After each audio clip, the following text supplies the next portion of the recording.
All right, so this is part 2 of the Kia K900, and we are now in the parking garage, and I'm going to show you, as we get to the darker part of this garage, what this car does, which is kind of cool. We don't really have any way to control the ambient interior lighting, although there is some. Let me thread through here.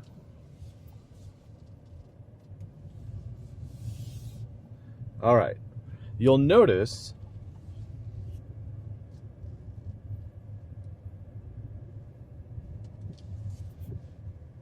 we go here real quick. Okay, so you'll notice that at night, when you're in here, it's a pretty cool looking cabin. We do have our lighting. You can't control the colors. You can't really control much of that.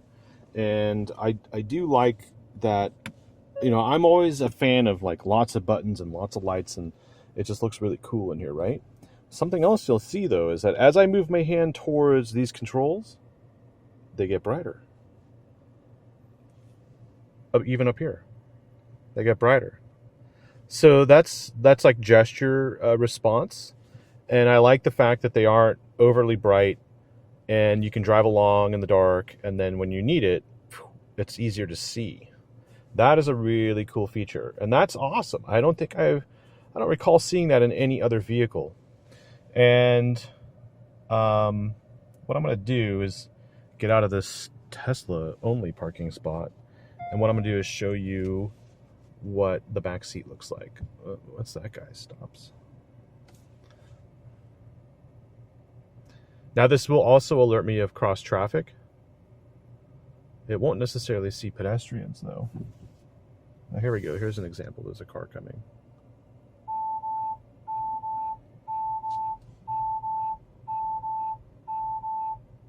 So that sound, that rubbing sound, was actually the steering wheel vibrating to also assist in warning me. And you saw the little icon there where the car was coming from. And I think I saw, yep, there's someone walking behind us. So it won't really show that. But we'll go to the next parking spot and I'll show you the back seat. And then I'll talk about the things I wish this car had and what I wish it would cost. And why I can't call it an underdog. Oh, look at that. The Q8. Looking good. Looks a lot like the e-tron I just drove yesterday.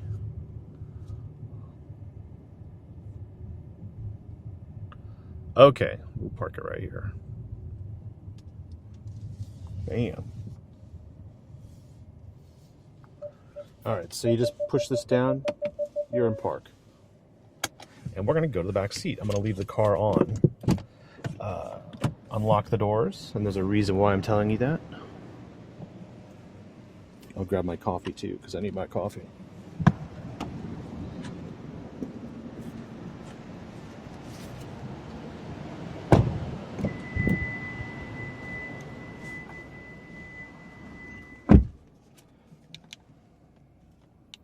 Hold on a second, I gotta turn my gimbal back on. Okay, so from the back, this is your view, and it's pretty impressive.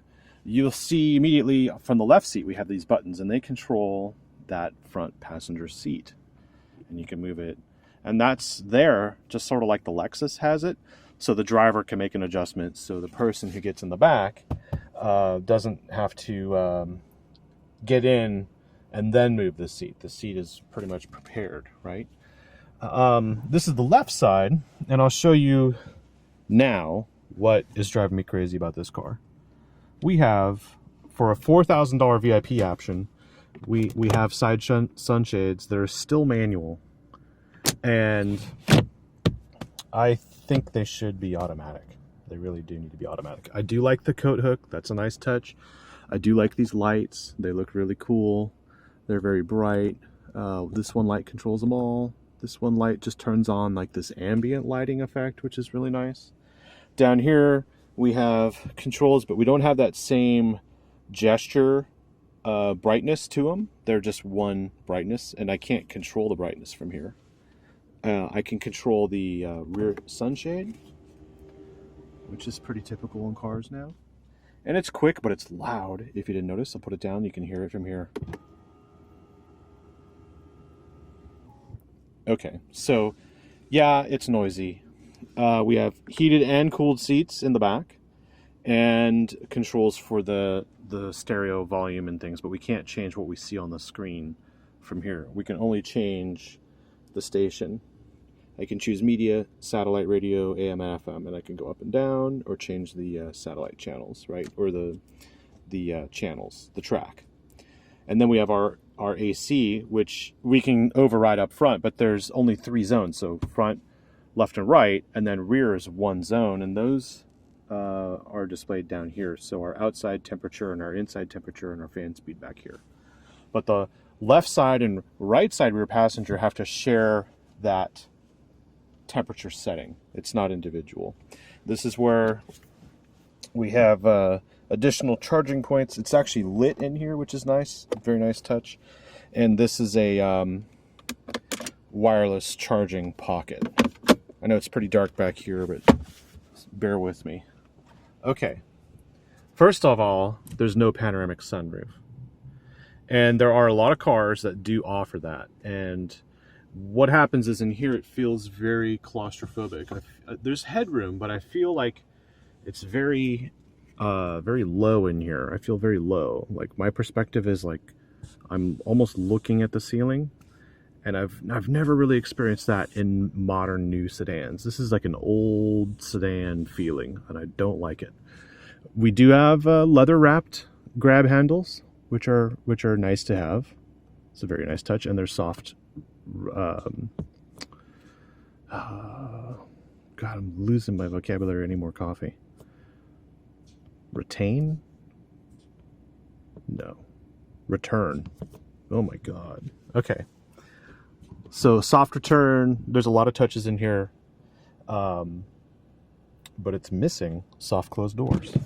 Doesn't soft close, right? So you are now at a level where you just go, come on, Kia. There's no panoramic roof. All right. There's no power side sunshades, so the driver has to like get out or tell somebody to lower or raise the shades. That's not cool. A lot of cars at lower price points offer power sunshades on the side. Power rear is okay. That's typical and standard in a lot of vehicles, but the side, I can tell you some vehicles that have it that are cheaper than this, and they would almost be more of like an underdog even to this vehicle, but I'll get to that in a moment. So soft closed doors, panoramic sunroof, power side sunshades, massage. There are no massage seats in this car.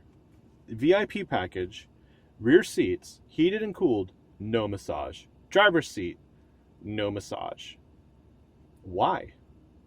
Where's the massage seat? This is a $64,000 luxury vehicle, and you don't put massage seats in here? So now it's all starting to add up, and it's getting past just what you see on the surface here. And it's like, wait a second, Kia. If you had given me power side shades, which doesn't cost much, or soft closed doors, which doesn't cost much, on some cars they're only a $500 option, and now I don't have massage seats, how is this car supposed to compete or underdog a Lexus LS or an S-Class or 7 Series or an Audi A8? Why did you do that? For $1,000 or $2,000 more to the vehicle cost, you could have pegged it right at $70,000. The Audi A8 starts at like $86,000, and you still would have underdogged them. You have all-wheel drive in this vehicle. You have a V6, just like the standard A8 does, and the new S-Class S450. Yet, I can't even get it here. See what you did? You made it so that this car doesn't compete with the cars it looks like it's going to compete with. And this is the problem. Perception is reality. And when people see this car and they get in, and then I tell them, oh, it doesn't have that. No, it's just manual. Then they go, oh, so it's really just a $64,000 Kia? Why? And that's been the problem. Everyone I've shown this car to in Dallas and in Austin, they're pretty impressed by it on the interior, and then it just kind of falls flat. And I know that some Kia fanboys may disagree, but the reality is Kia just needed to put a little bit more into the vehicle, and they would have kicked ass. And I really wish they had done that. There's no air suspension in here. It is an adjustable damping suspension, but it's not an air suspension. And that's in an S-Class. It's also in an A8. And even if this car had these other features and no air suspension, I still would have been okay with that. I wouldn't have expected air suspension at 70,000, but if they had been able to do that, you know, now we're really saying, well, why would you spend more on any other vehicle? Because this has it all. Now, granted, there is the Genesis. The Genesis is coming out, and it's similar to this vehicle, and it's luxurious. But I think at this point, if you wanted to spend less than $64,000 and have these features and a power rear sunshade, get the Volvo S90. I drove that, and that thing was a $50,000 underdog to the Audi.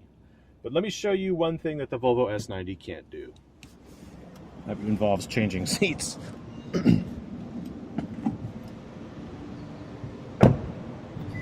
Yeah, power trunk lid, I really don't care. You've seen a trunk. This car is long, by the way. Okay. Looking in this vehicle, you see piping, you see quilting leather design, and you'll see that power adjustment. When you get in this vehicle,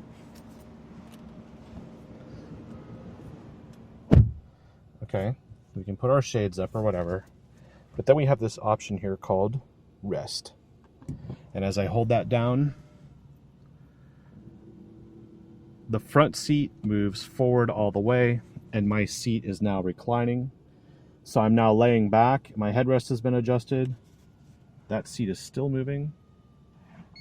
Okay, it's done. When it beeps, it's done. And people think, well, doesn't that come out and rest? No. All I do is I just put my feet on there. Good design, Kia. It's kind of nice.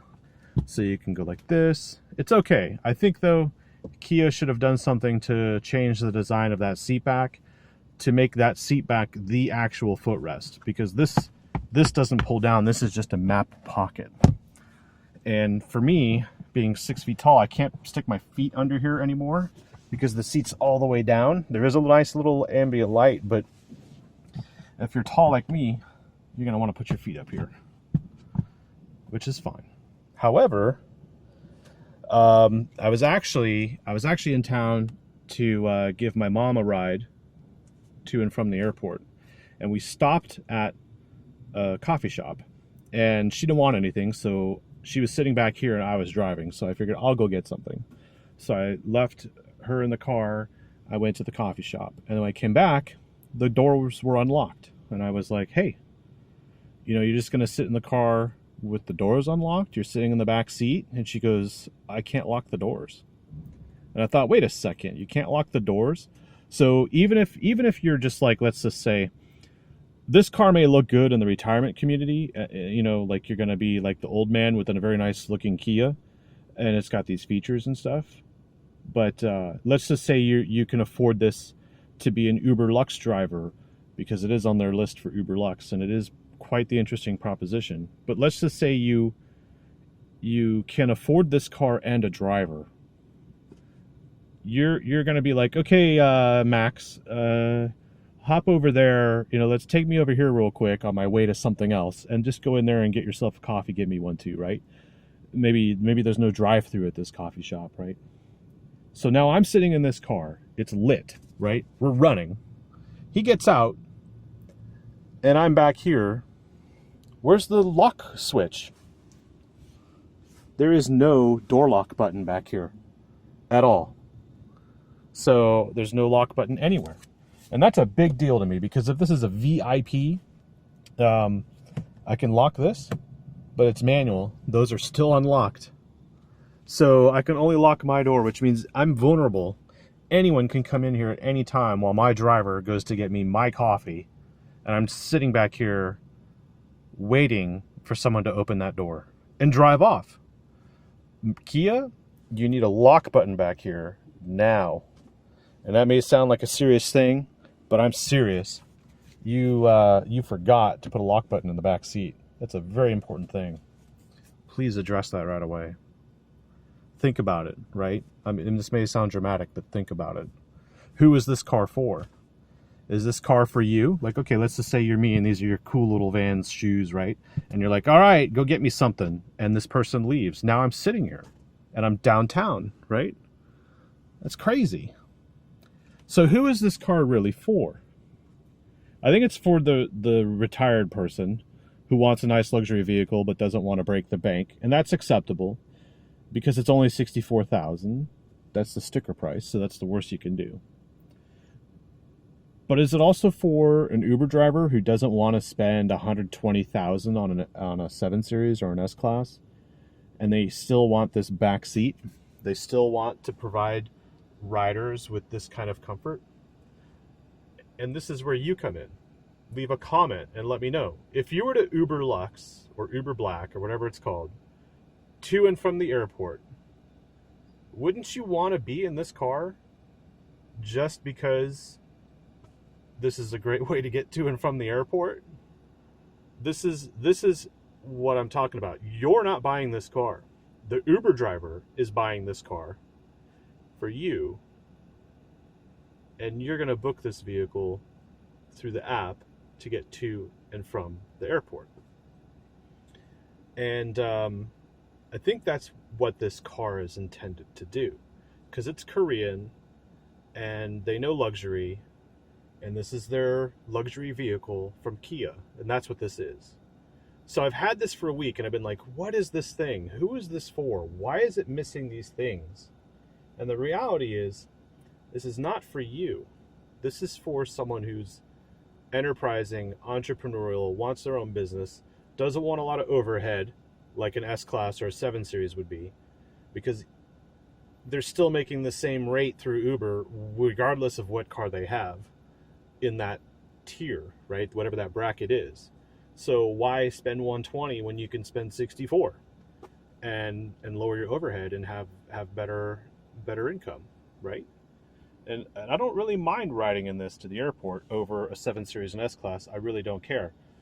If I was on a road trip, yeah, I'd take an S-Class and I'd turn on the heated armrests, right? Which I didn't complain about this not having, right? So there are limits to my standards. But this is the thing with perception. People see the surface and they go, okay, that's great.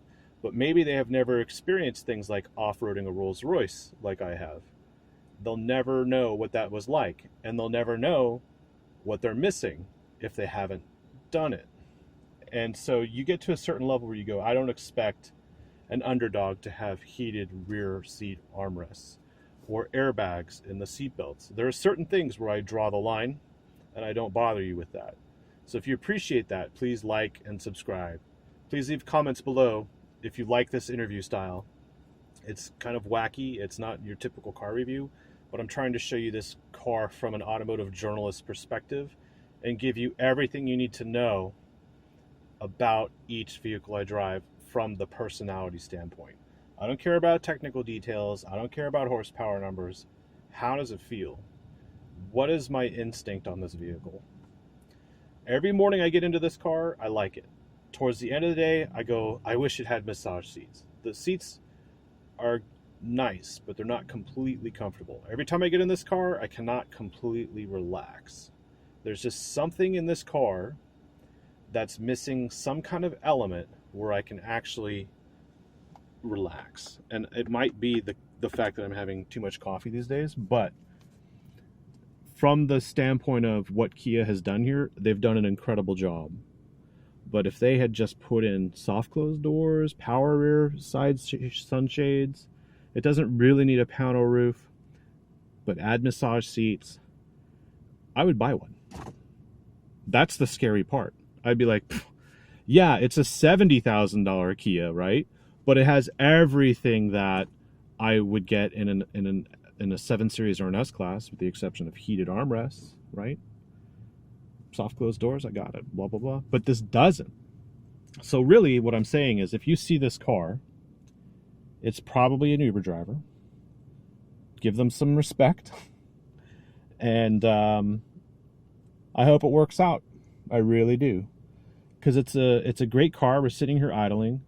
And I would think that driving down the road with this much room and getting to an airport like this, and as long as there's someone cool behind the wheel and we get there in a safe way, This is a pretty baller way to travel. I wouldn't own it yet. You're watching New Car Spin. I'm your host, Brian Grant. This was the 2019 Kia K900. I'll be driving the Genesis in July. I'm fully booked through July, so I'll have a lot of videos coming. If you haven't subscribed, please do so. And if there's anything I missed, which I doubt, is a part 1. This is part 2. Let me know. I would demo the stereo. I'll just tell you it's great. It's bright. It's loud. It's a lexicon. It has 2 features for different soundstage mode. One's audience and one's stage. Stage makes it seem like you're on the stage playing, and the audience is that way. Audience makes it seems like you're in the audience and the stage is in front of you. So it has 2 perspectives, and then of course you can turn that digital sound processor off, and you just have the standard surround. And I have no complaints. That's the crazy part. Other than the ride quality, I have no complaints on this car. I'm stunned. If you get into the minutia, the tiny little things, you'll be like, yeah, I don't know if that wood is even real. That wood might be plastic. I've never seen wood that has texture, but then doesn't have like a real grain to it. I know that Kia fooled me in the Telluride, and I think they're fooling me here now in the K900. And, you know, fake wood is interesting because some people like it, some people hate it. I think this one's interesting, but I like what Toyota did in their Camry because they did like a hologram, and a hologram I think is a better way to spend money on something that's not real. But the way they have applied it in this vehicle, it's so convincing. You could see just like the sheen on here and this texture. It's just like, there's no way they can get real wood and duplicate this in every vehicle they've done. So this has to be molded, and you know, it's consistent, and I think it's quality control, and it's pretty good.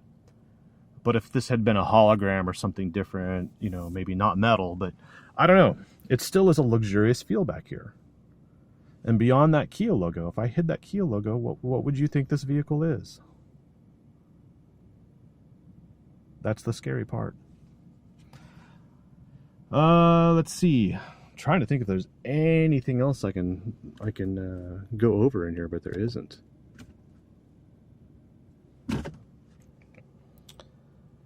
Comments, like, subscribe. Let's remove. I can actually still control the front seat if I press front. Now I'm just playing with you guys. I can even raise the headrest. Headrest also, if you haven't seen my features you didn't know about on the K900, you'll see that the headrest can also go in and out. Ready? Front. I've never seen a power headrest that goes in and out.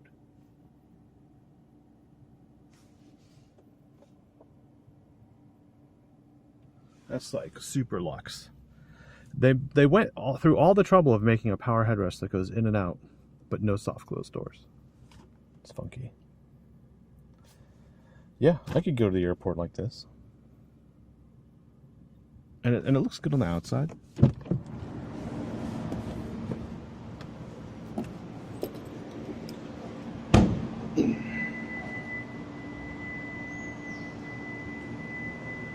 It's beeping at me because I have the key in my pocket and the car is still running. It's got a weird National Lampoon style headlight design. All-wheel drive. I'm sure it would look better in black or like a darker gray.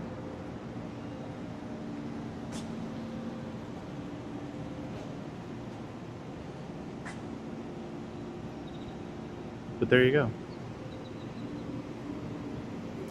I'm gonna head out and go for a walk along the river. Crazy review, huh? I bet you didn't expect this from me. Thanks for watching, and I'll see you in the next video. See ya.